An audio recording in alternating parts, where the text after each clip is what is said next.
Hello everybody and welcome back to my channel. It feels so good to be filming another video. I've been a bit MIA as they say. Wow, I think it's been a year now.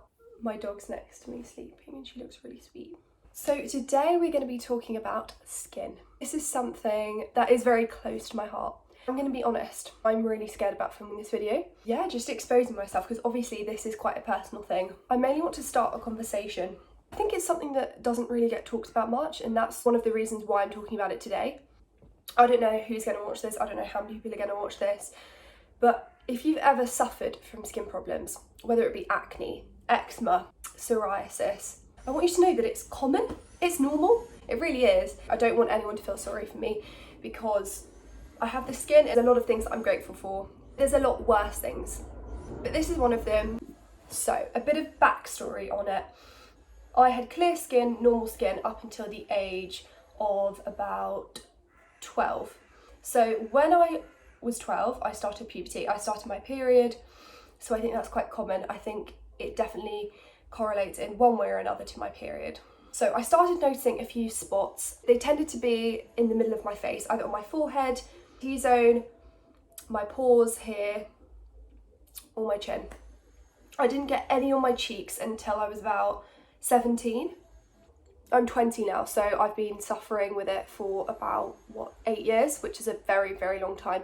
I've been to the doctors, I think, 2 or 3 times now. A few products that I've tried, I've taken antibiotics, the tablets, I think it was called limacycline. I took that for the period of time, which was however many months, and it just didn't do much for my skin. I didn't notice any difference, and I didn't want to be taking an antibiotic if I could avoid it. So then I went back to the doctors and I said, I would like to try something topically. Do you have anything that doesn't have an antibiotic in it? And that's when I found Epiduo. Now, Epiduo was pretty good. It was amazing. It's essentially benzoyl peroxide, which is a bit scary. I remember the first time I used it on my skin, it burnt like a bitch. It was so painful. But I just told myself, you've got to get through the pain if you want clear skin. I used this product for about a year. And don't get me wrong, it definitely worked. It made my skin clear. However, if I put anything else on my skin, it would just be red raw. So all of the texture went, all of the marks went, but the actual colour, my complexion was awful. It was so awful. So even when I didn't wear makeup, I still didn't feel completely confident. I'd come out the shower and I'd just have this line just here. It would just literally stop. It would be red and then just my normal skin tone of my neck. I then started to think, putting this stuff on my skin probably isn't the best idea. It's not good for it long term. Maybe short term it's helping me to feel a little bit more confident, but long term it's not really curing the skin. It's fine.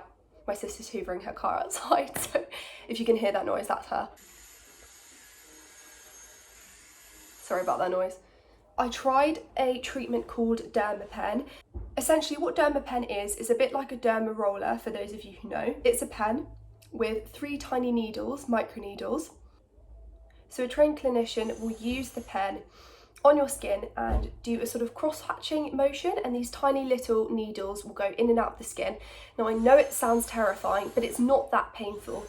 There are a few sensitive areas like your upper lip and your forehead, but apart from that, it's pretty bearable. I had that for a few months. You have to wait 2 weeks every time you have the procedure done because essentially what it's doing is creating micro injuries in the skin. It speeds up the collagen production. Collagen is what makes up your skin.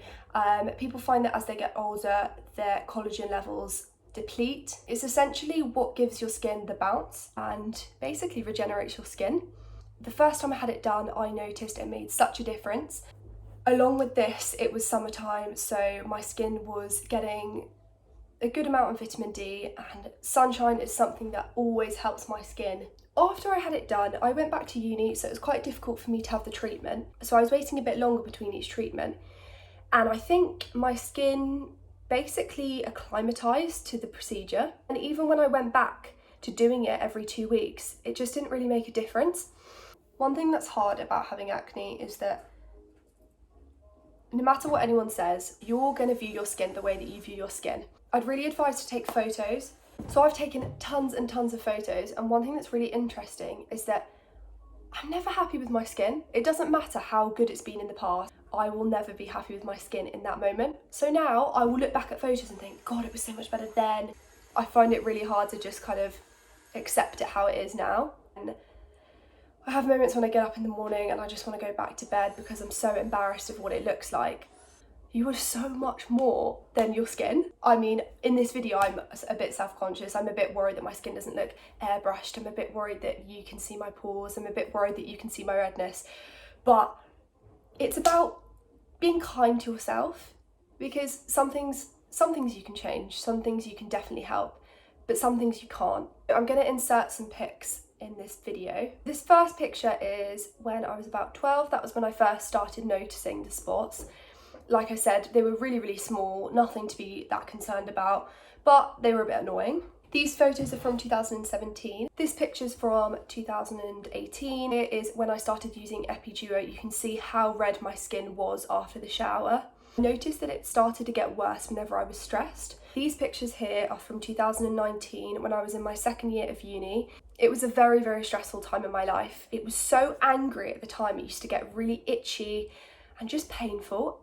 And obviously, the more you touch your skin, the worse it's going to get. The more you itch your skin, the worse it's going to get. So it was horrible. And these pictures are from today. I know my skin isn't the worst it's been at the moment. It's not the best it's been. Hopefully one day I'll have clear skin. Who knows? Maybe I won't. Maybe it's something that I'm always going to struggle with a bit. My relationship with my skin at the moment is okay. I think something that's so hard is that there's so much information out there and people are always saying different things. And you just sort of think, what do I listen to? If you've ever suffered with your skin, it doesn't matter what it is, feel free to leave a comment down below. Just message me on Instagram. My Instagram will be attached underneath, or I'll pop it somewhere here.